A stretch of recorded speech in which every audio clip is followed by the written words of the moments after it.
Assalamualaikum warahmatullahi wabarakatuh. Innal hamdalillah wassalatu wassalamu ala Rasulillah wa ala alihi wa ashabihi wa man wala. Asyhadu an la ilaha illallah wahdahu la syarikalah. Asyhadu anna Muhammadan abduhu wa rasuluhu la nabiyya wa la rasula ba'dah. Allahumma la sahla illa ma ja'altahu sahla wa anta in syi'ta taj'alul hazana sahla. Rabbi shrah li sadri wa yassir li amri wahlul 'uqdatam min lisani yafqahu qawli. Allahumma la taj'al musibatana fi dinina wa la taj'alid dunya akbara hammina wa la mablagha ilmina. Allahumma 'allimna ma yanfa'una wanfa'na bima 'allamtana wa zidna ilma wa amala wa jannibna ma yadurruna fi dinina wa dunyana ya arhamar rahimin. Amma ba'du. Ma'asyiral ikhwan wal akhwat, sholihin sholihat, Bapak Ibu, saudara-saudari yang dimuliakan Allah Ta'ala. Alhamdulillah, bersyukur kita kepada Allah Subhanahu wa Ta'ala. Pada kesempatan pagi menjelang siang ini Allah memberkahi kita dalam ilmu, memberkahi kita dalam waktu. Semoga Allah juga memberkahi seluruh kehidupan kita dengan mudahnya kita datang ke majelis ilmu. Ilmu sebagai penuntun hidup kita, ilmu sebagai panglima dalam kehidupan kita. Ilmulah yang menjadikan seseorang itu bisa bertakwa kepada Allah. Ilmu juga yang menjadikan seseorang itu bisa membedakan mana yang al-haq dan yang batil. Maka kita berdoa kepada Allah semoga hidup kita dihiasi selalu dengan ilmu, dan ilmu yang kita pelajari menjadi ilmu yang bermanfaat di dunia wal akhirah. Amin Allahumma amin. Salawat dan salam semoga senantiasa tercurah limpahkan untuk Nabiullah Muhammad sallallahu alaihi wasallam, para keluarga, para sahabat, para tabi'in, para tabi'ut tabi'in, dan orang-orang yang senantiasa istiqomah di atas jalan kebenaran. Di antara yang dibahas oleh Imam Al-Ghazali rahimahullahu ta'ala dalam kitab ini adalah bagaimana kemudian seorang suami mengetahui hak seorang istri atau mengetahui kewajiban seorang suami. Di antara kewajibannya adalah dia harus mengetahui adab-adab dalam bersetubuh atau dalam bersenggama dengan istrinya atau beribadah dengan pasangannya, ya. Maka kemudian beliau rahimahullahu ta'ala menyebutkan adab-adab, tata cara dan tata keramanya, ya, bagaimana kemudian seorang muslim yang menikah dengan pasangannya kemudian dia mengetahui adab-adab dalam berhubungan suami istri, ya. Di antara yang kemudian dimuliakan Allah menjadi sunnah yang disebutkan dalam riwayat-riwayat yang sahih, ya, bahwa pengantin pria ketika hendak mendatangi istrinya, maka hal pertama yang disunnahkan adalah pengantin pria hendaknya meletakkan tangannya kepada ubun-ubun istrinya seraya mendoakan untuk kebaikan istrinya dengan berdoa lafaz yang diajarkan Rasulullah, Allahumma inni as'aluka min khairiha wa khairi ma jabaltaha alaihi wa a'udzubika min syarriha wa syarri ma jabaltaha alaihi.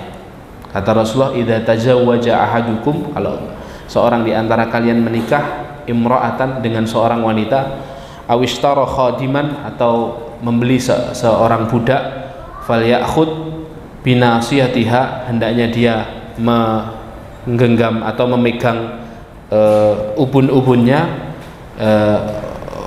fal yusammillaha azza wa jalla, kemudian dia membaca bismillah, fal yad'u lahu bil barakah, kemudian dia mendoakan keberkahan dengan mengucapkan kalimat Allahumma inni as'aluka khairaha wa inni as'aluka min khairiha wa khairi ma jabaltaha alaihi.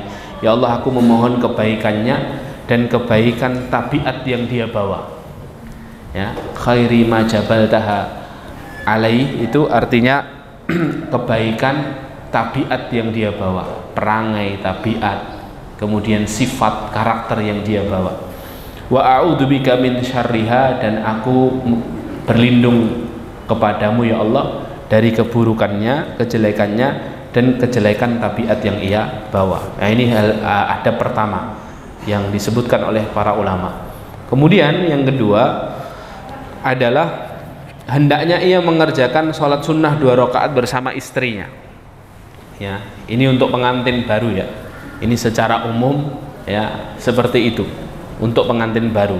Untuk pengantin lama ya sholat sunnahnya mungkin sholat tahajud bareng gitu ya atau sholat sunnah atau sholat berjamaah bareng gitu ya. Misalnya suaminya sholat dulu di masjid, sholat fardu, sholat isya, kemudian suaminya pulang mengimami istrinya yang belum sholat isya, ya diniatkan sholat sunnah, itu boleh ya. Seperti itu dilakukan sahabat Mu'ad. Sahabat Mu'ad itu sering berangkat ke Masjid Nabawi sholat bersama Rasul Shallallahu Alaihi Wasallam, kemudian ketika pulang mengimami kaumnya.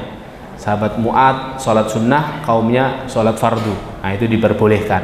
Nah itu bisa dilakukan juga oleh suami istri yang kemudian istrinya ingin berjamaah dengan suaminya. Jangan sampai kemudian ingin berjamaah sama suaminya suruh sholat di rumah gitu ya. Sholatnya laki-laki itu di masjid, selesai sholat di masjid mengimami istrinya di rumah. Nah kemudian adab yang kedua ya, atau sunnah yang kedua, hendaknya ia mengerjakan sholat sunnah 2 rakaat bersama istrinya ya. Syekh Al-Albani rahimahullahu ta'ala mengatakan hal ini ada sandarannya dari para ulama salafus shalih ya. Jadi suatu hari ya ada seorang sahabat namanya Abu Sa'id Maula Abu Usaid ya. Ini budak yang dimerdekakan oleh Abu Usaid ya. Ia berkata, aku menikah ketika aku masih seorang budak. Aku menikah ketika aku seorang budak. Ketika itu aku mengundang beberapa orang sahabat Nabi SAW, di antaranya Abdullah ibnu Mas'ud, kemudian Abu Dzar Al-Ghifari, kemudian sahabat Hudzaifah radhiyallahu anhum. Lalu ketika waktu sholat tiba, Abu Dzar bergegas untuk mengimami kami ya. Tetapi mereka berkata, sahabat yang lain berkata, wahai Abu Sa'id, kamu yang berhak, karena tuan rumahnya Abu Sa'id gitu ya, karena yang punya hajat Abu Sa'id, kamu yang jadi imam saja. Kemudian Abu Dzar berkata, apakah benar demikian? Benar, kata para sahabat yang lain. Kemudian Abu Dzar mundur, aku pun mengimami mereka sholat. Ketika aku masih seorang budak ya, selanjutnya ketika itu aku masih seorang budak, selanjutnya selesai sholat ya, kemudian para sahabat ini berkata kepada siapa, Abu Sa'id, dan berkata, jika istrimu nanti datang menemuimu ya, hendaklah kalian berdua sholat 2 rakaat, lalu mintalah kepada Allah kebaikan itu, istrimu itu, dan mintalah perlindungan kepadanya dari keburukannya. Selanjutnya terserah kamu berdua ya. Selanjutnya terserah kamu berdua. Jadi ini riwayat dari sahabat bahwa di awal pernikahan, sebelum kemudian suami istri itu melakukan hubungan suami istri, maka sunnahnya itu satu, mendoakan 2 ya, sholat sunnah 2 rakaat. Dari sahabat Abdullah ibnu Mas'ud radhiyallahu anhu juga berkata begitu ya. Kata beliau, aku menikah dengan seorang gadis, aku khawatir dia membenciku ya. Maka Abdullah ibnu Mas'ud berkata ya, sesungguhnya cinta berasal dari Allah, sedangkan kebencian berasal dari syaitan. Untuk membenci apa-apa yang dihalalkan Allah. Jika istrimu datang kepadamu, maka perintahkanlah untuk melaksanakan sholat 2 rakaat di belakangmu, lalu berdoalah dengan doa yang tadi itu yang kita sebutkan ya. Nah ini adab yang kedua, hadirin.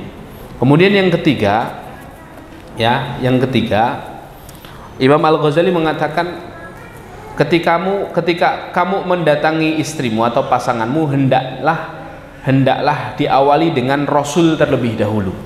Diawali dengan Rasul. Rasul itu apa? Beliau mengambilkan satu hadis dari riwayat Ad-Dailami ya. Rasulullah SAW bersabda, la yaqa'anna ahadukum alam ra'atihi kama taqa'ul bahimah falyakun bainahuma rasul. Janganlah seorang di antara kalian menyetubuhi istrinya sebagaimana hewan binatang ternak itu bersetubuh ya. Ya, wal yakun bainahuma rasul, tetapi hendaklah ya kalian memulainya dengan Rasul terlebih dahulu. Apa itu Rasul? Kata para sahabat, wa mar rasul ya Rasulullah. Apa itu Rasul ya Rasulullah? Al-qiblatu wal kalam ya. Rasul itu adalah pelukan dan pembicaraan ya. Jadi hendaknya mengawali ya itu dengan bermesraan terlebih dahulu, yaitu melalui pembicaraan, ngobrol dulu dan berpelukan. Nah itu diantara sunnah juga sebagai adab kita ketika kita beribadah dengan pasangan. Kemudian di antara yang lain, hadirin muliakan Allah, yang juga disebutkan Imam Al-Ghazali dalam kitab ini, jika engkau akan mencapai ejakulasi, ya, ini 18 plus ya. Dan pembahasan seperti ini hadirin kalau di dunia ilmu bukan sesuatu yang tabu ya. Karena kita belajar ilmu ya, karena ini ibadah hadirin.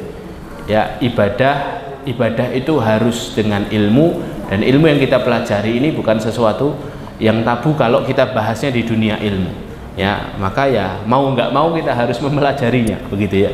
Mau nggak mau kita harus mempelajarinya. Jika engkau akan mencapai ejakulasi, katakanlah dalam hatimu, dan jangan engkau gerakkan kedua bibirmu ya. Jangan engkau gerakkan kedua bibirmu kecuali kalimat alhamdulillahilladzi khalaqa minal ma'i basyara. Ya, jadi ketika seorang hendak mencapai masa waktu ejakulasinya, maka dia memuji Allah Subhanahu wa taala dengan kalimat alhamdulillah, segala puji bagi Allah alladzi khalaqa, yang menciptakan minal ma'i, dari air ya, basyara ya, seorang manusia ya. Dan ini yang kemudian disebutkan Imam Al-Ghazali. Jadi masuknya Imam Al-Ghazali dalam kitab-kitab adab seperti ini adalah poin besarnya, kelebihannya Imam Al-Ghazali. Imam Al-Ghazali menggabungkan ilmu ahkam, ilmu fikih dengan ilmu tasawuf. Dalam kitab-kitab yang banyak Imam Al-Ghazali suka menggabungkan itu. Jadi yang dibahas bukan hanya fikih, tapi ada sisi tasawufnya ya. Dalam kitab Bidayatul Hidayah itu banyak doa-doa yang diajarkan Imam Al-Ghazali ketika seorang melakukan ibadah semacam wudu ya. Wudu itu kalau kamu pegang, kalau kamu basuh tangan kanan, maka mintalah kepada Allah, ya Allah, jadikan tanganku ini yang nanti memegang catatan amalanku di akhirat ya. Ketika basuh tangan kiri, ya Allah, jangan jadikan tangan kiriku ini yang nanti memegang catatan amalku. Sehingga setiap gerakannya itu ada doanya. Bukan doa dari Rasulullah memang, hanya saja sekali lagi doa itu tidak harus sesuai ya, tidak harus ya plek sama dengan apa yang dicontohkan Rasulullah SAW. Kalau ada yang dicontohkan Rasulullah, maka kita ambil sebagai ittiba'us sunnah. Kalau tidak ada, maka kita boleh mengambil lafaz-lafaz doa lain yang kemudian doa itu berasal dari lafadznya para ulama atau dari lafadz kita sendiri ya. Karena doa yang paling baik itu doa yang maksur dari Al-Quran dan Sunnah. Setelah itu adalah doa-doa yang berasal dari lisan kita sendiri dan kita paham maknanya ya. Jadi itu lebih baik daripada kita berdoa kita tidak tahu artinya ya. Jadi berdoalah dengan doa yang kita tahu artinya, dia tahu maksudnya dengan bahasa kita sendiri, bahkan bahasa Indonesia, bahasa Jawa, bahasa Sunda, bahasa Betawi, tidak apa-apa ya. Yang penting kita tahu maknanya ya. Itu lebih afdal daripada kita membaca doa dan kita tidak tahu artinya. Karena doa itu kan menghadirkan hati, menghadirkan perasaan, rasa butuh dan rasa hina kita di hadapan Allah. Kalau kita tidak tahu artinya, maka tidak begitu afdol ya. Makanya Imam Al-Ghazali di sini menyebutkan nanti banyak sekali apa doa-doa yang kemudian boleh kita contoh doa ini, atau sekedar kita mengucap alhamdulillah saja tidak masalah. Kemudian beliau juga mengatakan ya, bersenggama harus dilakukan dengan membelakangi kiblat. Jangan menghadap kiblat saat bersenggama sebagai penghormatan terhadap kiblat ya. Ini adab ya, sekali lagi ini masalah adab. Hendaknya ia menutup dirinya dan istrinya dengan kain ya. Ini juga bagian dari adab beribadah antara suami dan istri ya. Adab jima itu apa? Hendaknya dia tetap menutup aurat antara dirinya dan istrinya, karena yang ada di ruangannya itu bukan hanya dirinya gitu ya, tapi ada makhluk-makhluk lain yang kemudian bisa saja mengganggunya. Makanya kita ketika hendak beribadah, nanti sebelum beribadah itu nanti akan disebutkan di sini, kita diminta untuk mengawalinya dengan berdoa. Doanya apa? Allahumma bismillahi Allahumma jannibna syaitan wa jannibi syaitan ma razaqtana.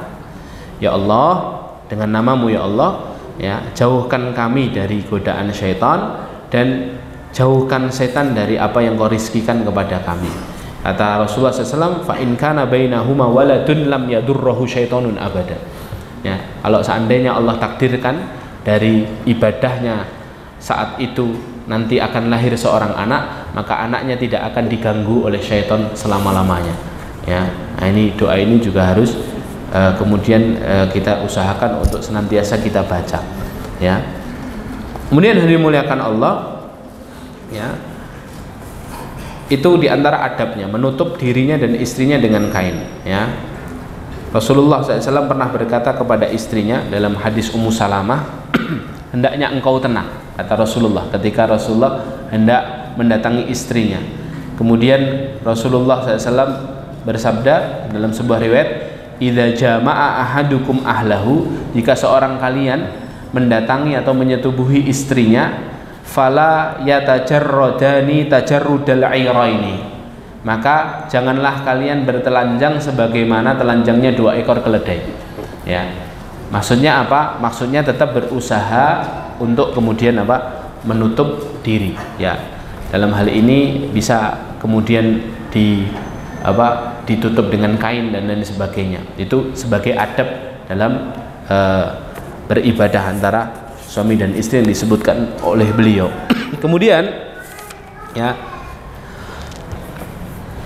di antara yang disebutkan oleh para ulama juga, ya, seorang suami itu diperbolehkan mencampuri istrinya atau menjima istrinya kapan saja ia kehendaki, ya, mau pagi hari, mau siang hari, mau malam hari, ya, bahkan, ya, ini yang sangat ditekankan oleh para ulama. Apabila seorang suami melihat wanita, seorang laki-laki melihat wanita yang mengagumkannya, ya, yang bukan istrinya, maka hendaklah dia segera pulang untuk mendatangi istrinya. Ya, Rasulullah SAW pernah melihat seorang wanita yang menjadikan beliau kagum, kemudian beliau segera pulang mendatangi istrinya Zainab radhiyallahu anha. Kemudian ketika itu Zainab sedang sibuk membuat adonan roti. Kemudian Rasulullah melangsungkan hajatnya kepada Zainab. Setelah itu Rasulullah mandi. Setelah mandi Rasulullah keluar rumah dan berkata kepada para sahabat, innal mar'ata tuqbilu fi surati syaitan, sesungguhnya wanita itu menghadap dalam rupa syaitan, ya, wa tudbiru fi surati syaitan, dan membelakangi dengan rupa syaitan.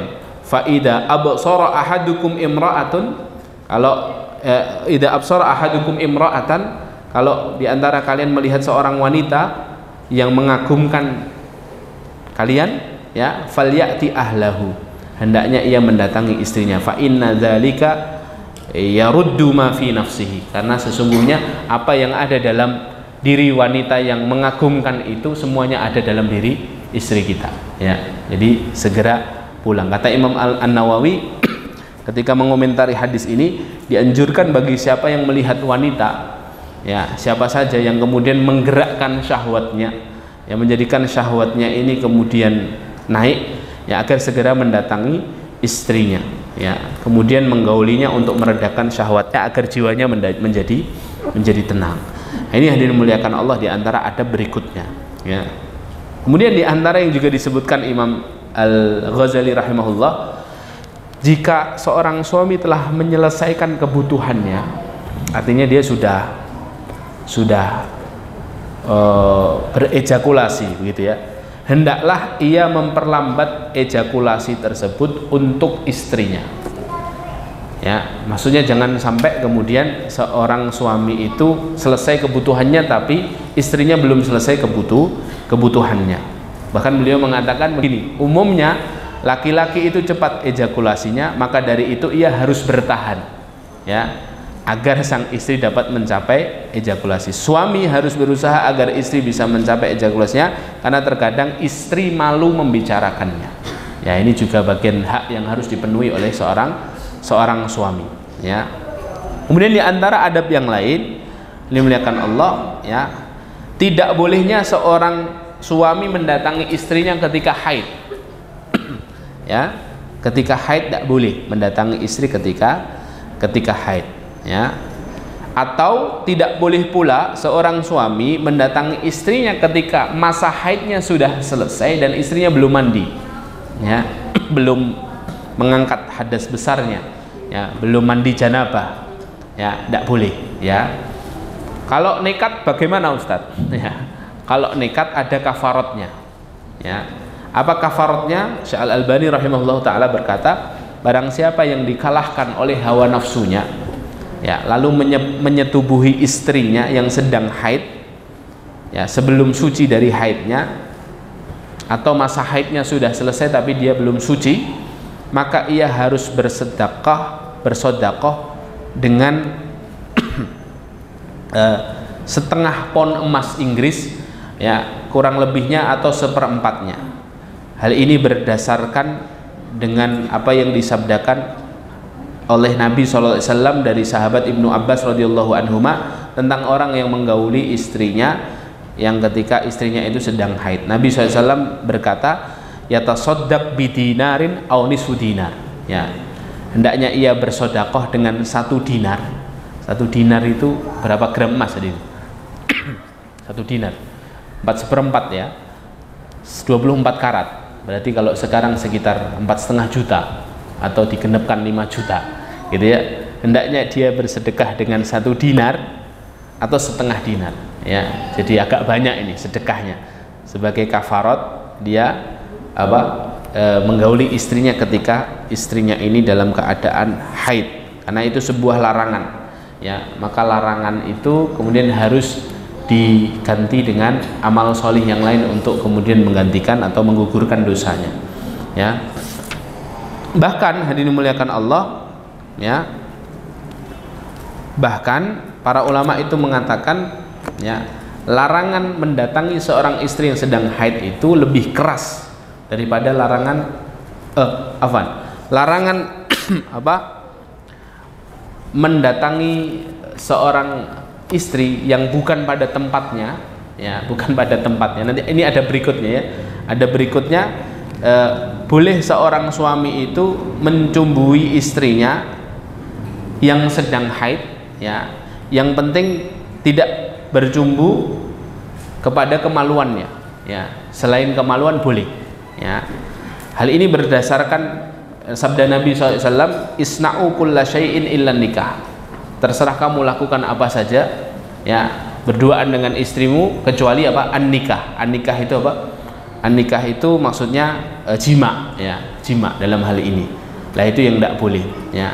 Nah, di antara adab selanjutnya adalah suami ya tidak boleh menyetubuhi atau mencumbui istrinya atau menjima istrinya pada tempat yang bukan tempatnya ya, tempat yang bukan tempatnya ya. Maksudnya bukan seharusnya dia mencumbui istrinya di tempat itu ya. Dan itu kata para ulama itu akan menyebabkan penyakit lepra dan penyakit yang terus menerus ada.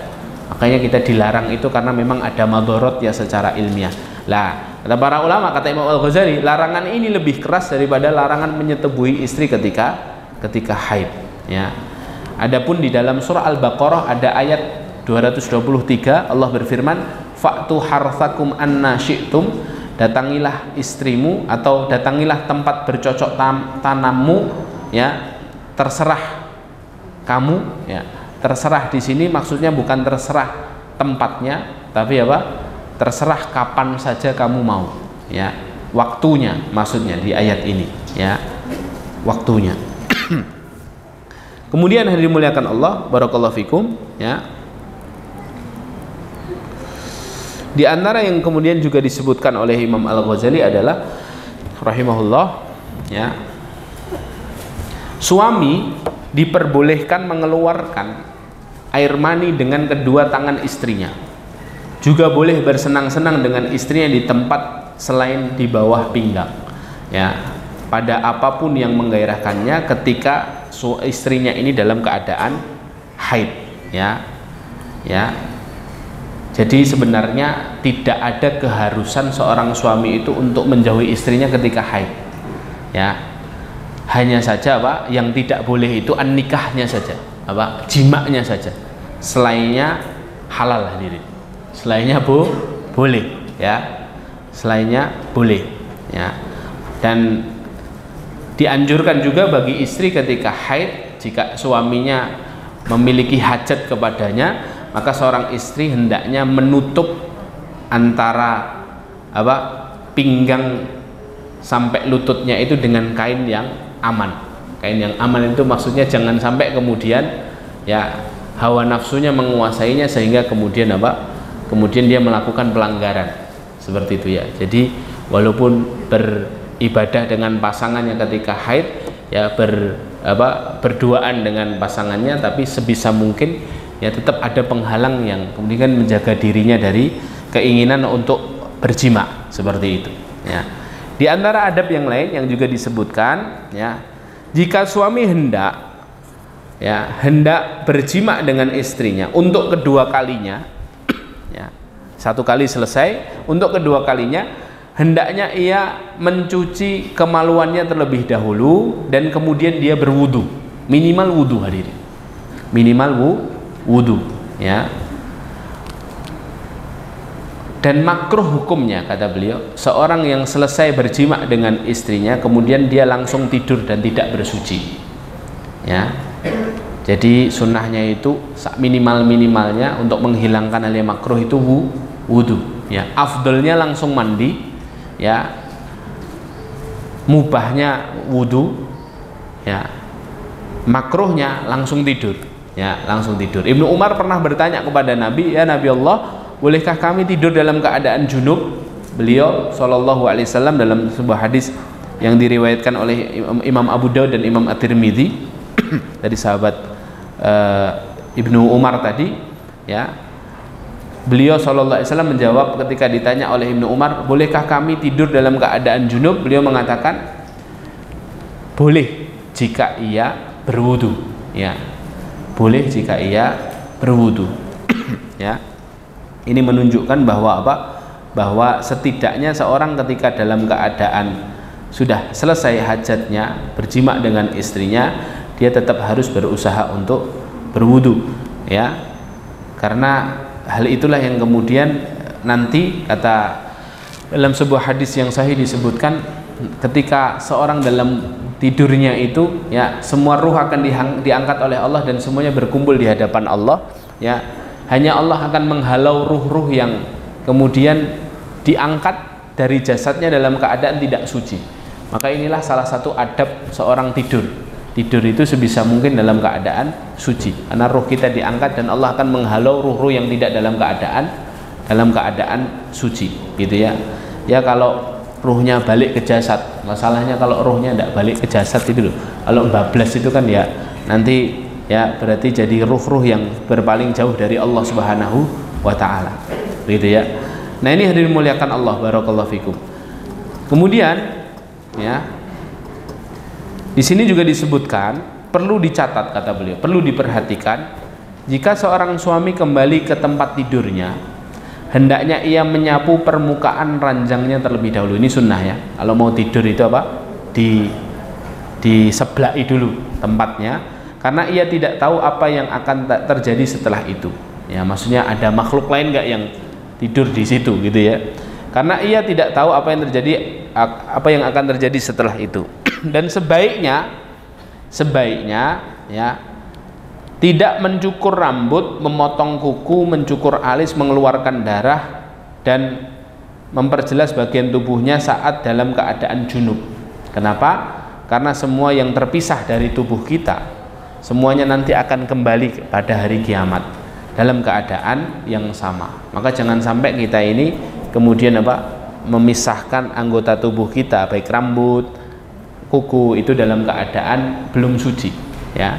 Sebisa mungkin dalam keadaan suci. Itu yang dijadikan catatan oleh Imam Al-Ghazali dalam kitab ini. Kemudian hadirin muliakan Allah, ini penting sekali ya untuk disampaikan ya. Haram hukumnya menyebarkan rahasia rumah tangga atau rahasia hubungan suami istri kepada orang lain selain berdua ini ya.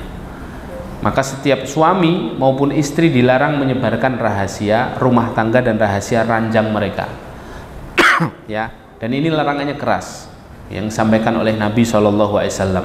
Kata Nabi SAW, inna min asyarrin nas indallah, sesungguhnya orang yang paling jelek kedudukannya di hadapan Allah yaumal qiyamah, di hari kiamat, ar-rajulu yufdi ila imraatihi wa tufdi ilaihi summa yanshuru sirraha, ya, adalah seorang laki-laki yang bersenggama dengan istrinya atau seorang wanita yang bersenggama dengan suaminya, kemudian ia menyebarkan rahasia istrinya, ya. Ini larangannya keras, hadirin, ya. Jadi ini yang kemudian menjadi perhatian oleh para ulama, karena ini bertentangan dengan wanita-wanita solihah dan laki-laki solihah yang disebutkan Allah dalam surah An-Nisa 34 itu, ya. Allah berfirman, fas-solihatu qanitatun hafidhatul lil ghaibi bima hafidhallah, ya. Perempuan-perempuan yang solih adalah mereka yang taat kepada Allah, yang menjaga diri mereka ketika suaminya tidak ada di rumah, dan karena mereka ini apa? Karenanya itulah Allah kemudian menjaga mereka, ya. Jadi ini kehormatan yang harus dijaga oleh setiap suami dan setiap istri, yang kemudian jangan sampai kemudian kita menjadi seburuk-buruk manusia nanti di hari kiamat karena kita tidak menjaga hal tersebut. Kemudian hadirin muliakan Allah, ya. Di antara adab berikutnya adalah suami, ya, makruh hukumnya untuk melakukan azl, ya. Azl itu apa? Mencabut kemaluan saat ejakulasi. Jadi menumpahkan air mani tidak pada rahim istrinya, ya. Jadi dia menumpahkan kemaluannya, menumpahkan air maninya di tempat lain, gitu, ya. Nah, dalam hal ini memang para ulama berselisih pendapat, ya, berselisih pendapat tentang boleh atau tidaknya, ya. Di antara kemudian yang disebutkan Imam Al-Ghazali, orang itu melakukan azl itu karena beberapa sebab, ya. Ada 5 sebab, dan setiap sebabnya ini ada hukumnya sendiri-sendiri. Yang pertama, ya, berkaitan dengan budak wanita. Kalau ini sudah tidak terjadi di zaman kita, ya, karena kita tidak ada budak sekarang. Kalau ada seorang tuan melakukan azl kepada budak wanitanya, ya, dalam rangka untuk menjaga hak milik budak wanita ini agar kemudian dia tidak merdeka, ya, ya, agar tidak berubah status kepemilikan budak ini. Kalau dia hamil nanti kemudian jadi umul walad, gitu kan, ya, jadi umul walad, ya. Kemudian agar tidak memerdekakan budak ini, maka hal itu diperbolehkan, tidak dilarang, ya. Jadi kalau kepada budak wanita itu tidak dilarang. Ada sebab yang kedua, ya. Sebab yang kedua, ada sebagian wanita itu yang tidak mau kemudian suaminya menumpahkan air maninya ke dalam rahimnya dalam rangka apa? Mempertahankan kecantikannya. Suaminya juga agar istrinya ini tetap cantik, tetap molek, tetap menarik, gitu, ya. Karena dia masih ingin bersenang-senang bersamanya, untuk mempertahankan kehidupannya juga, karena khawatir nanti dia menderita ketika dia melahirkan, ya. Dalam kondisi seperti itu juga bukan sesuatu yang dilarang, ya, bukan sesuatu yang dilarang. Yang ketiga, ada suami itu yang melakukan azl karena khawatir akan semakin banyak dosa dikarenakan banyak anak. Ya, ada kondisi-kondisi tertentu, ini namanya tanzimul walad, ya. Tanzimul walad. Dia mengatur, ya, dia mengatur. Misalnya dia sudah punya anak satu, dia atur dulu gimana kemudian anaknya biar besar dulu, gitu, ya. Nanti baru setelah jeda sekian tahun dia kemudian niat lagi punya anak lagi.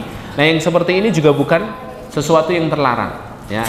Karena madharat juga bagi sebagian kalangan tertentu. Kemudian kalau dia ini tidak mengatur lahirnya anak ini, ya, maka ya kalau niatnya seperti itu, kata Imam Al-Ghazali, ya, sikap yang seperti ini tidak tidak mengapa, hanya saja, ya, sikap seperti ini itu mengurangi kesempurnaan tawakalnya kepada Allah, ya. Dia jadi tidak tawakal kepada Allah, rizki yang atur Allah, anak-anak itu rizkinya sudah dijamin Allah Subhanahu wa Ta'ala, ya. Jadi boleh tapi mengurangi rasa tawakal. Ada sebab keempat, ya. Sebab keempat ini biasa dilakukan orang-orang, kebiasaan orang Arab. Mereka melakukan azl, ya, karena khawatir nanti anaknya anak perempuan, ya, anaknya anak perempuan, karena mereka tidak senang punya anak perempuan itu. Maka yang kayak gini ini tidak boleh, hadirin, tidak boleh, ya. Yang keempat ini tidak boleh, ya. Kemudian sebab yang kelima yang disebutkan oleh Imam Al-Ghazali rahimahullah taala, ya, ini yang dilarang, ya, yaitu keengganan wanita mengandung karena perhatiannya yang besar dalam urusan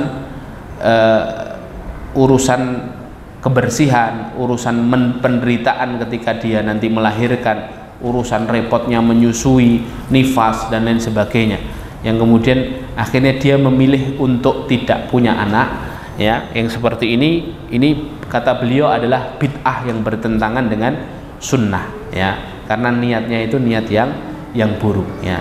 Jadi kesimpulannya, azl itu hadirin dimuliakan Allah tergantung tujuannya apa. Kalau tujuan yang tidak baik, maka hukumnya makruh.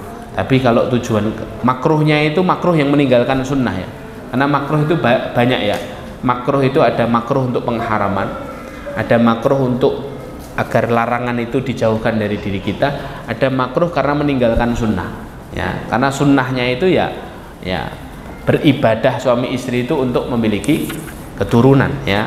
Tujuannya itu untuk itu, ya. Bahkan Ibnul Qayyim itu dalam kitab Zadul Ma'ad beliau mengatakan, ya, 3 perkara yang didapatkan seseorang ketika dirinya mendatangi pasangannya, ya. Ketika seseorang itu beribadah jima itu 3 hal yang akan menjadi faedah, gitu ya, dari ibadah tersebut. Yang pertama menjaga keturunan, ya.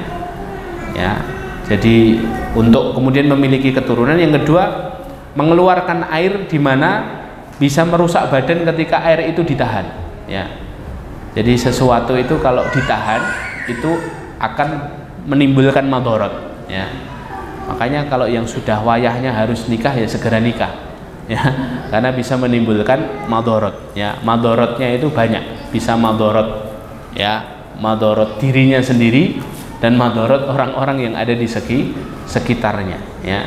Jadi harus segera menyempurnakan ibadahnya dengan menikah, begitu, ya. Kemudian yang ketiga, ya, faedah yang didapatkan ketika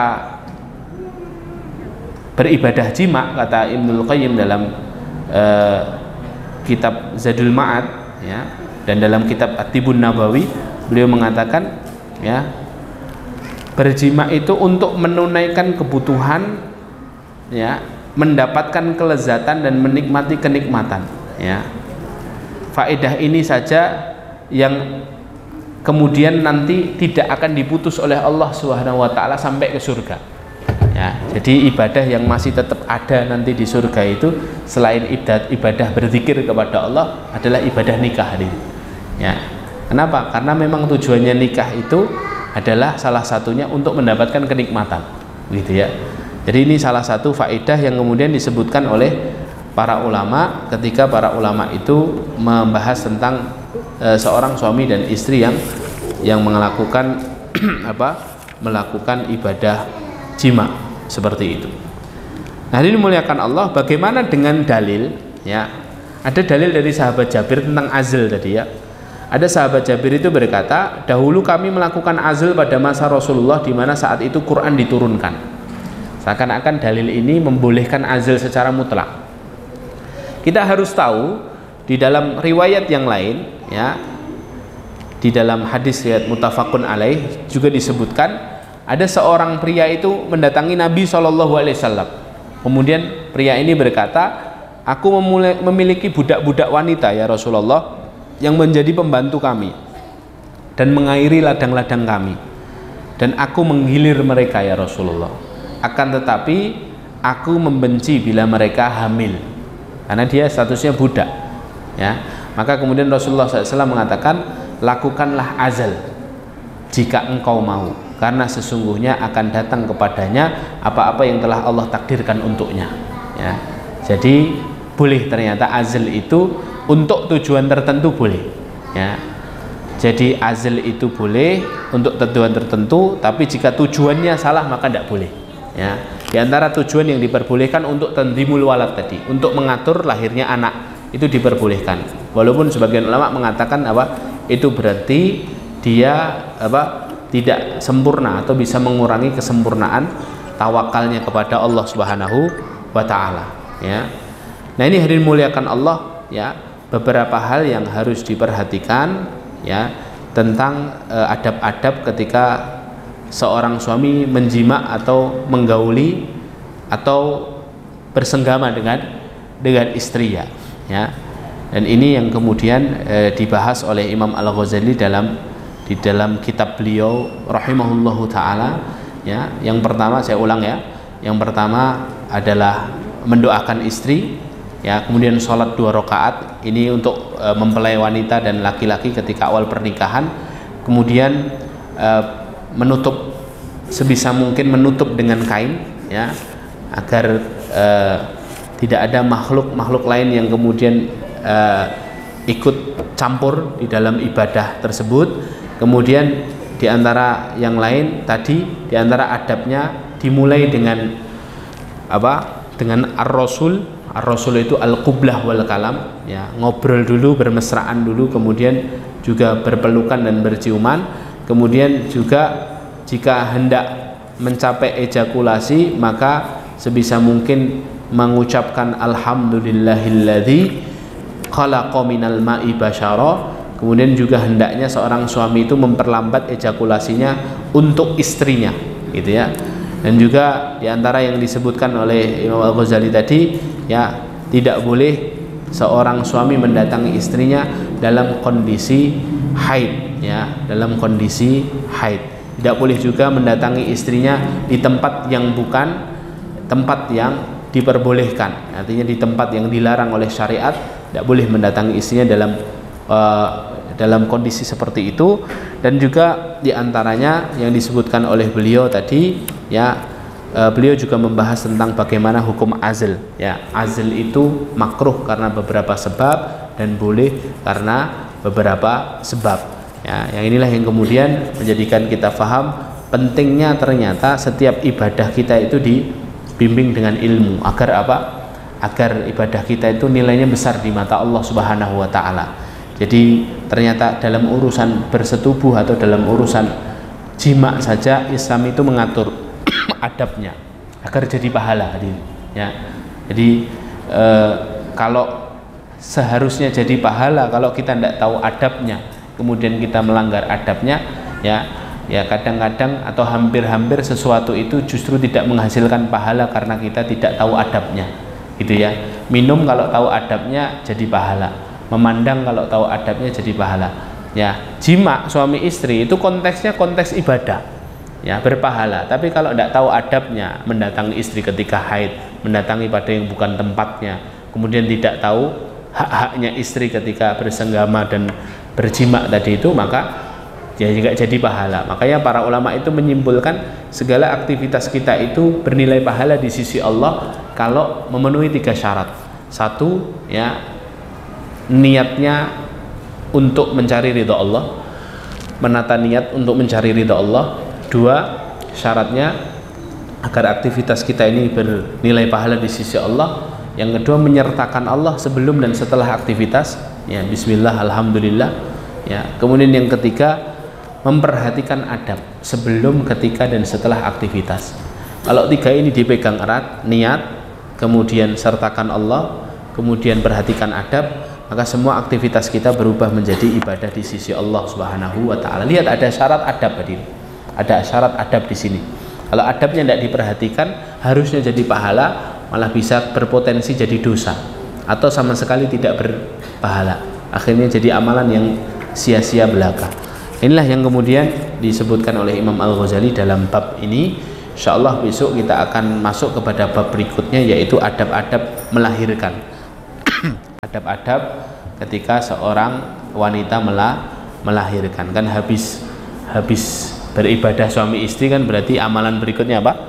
Punya anak, gitu, ya, melahirkan. Jadi ini urut disebutkan oleh Imam Al-Ghazali. Kemarin kan nafkah, ya. Nafkah sudah, kemudian keluarga ilmu, ya, di antara kewajiban suami itu memberikan ilmu, kemudian di antara kewajiban suami istri itu mengetahui adab-adab dalam berjima, dalam bersetubuh, dan dalam bersenggama suami istri. Kemudian selanjutnya adab-adab tentang melahirkan, insyaallah taala di dalam pertemuan berikutnya kita akan sampaikan. Demikian pengantar materi kita pada kesempatan kali ini. Selanjutnya jika masih ada waktu kami persilahkan untuk pertanyaan. Baik.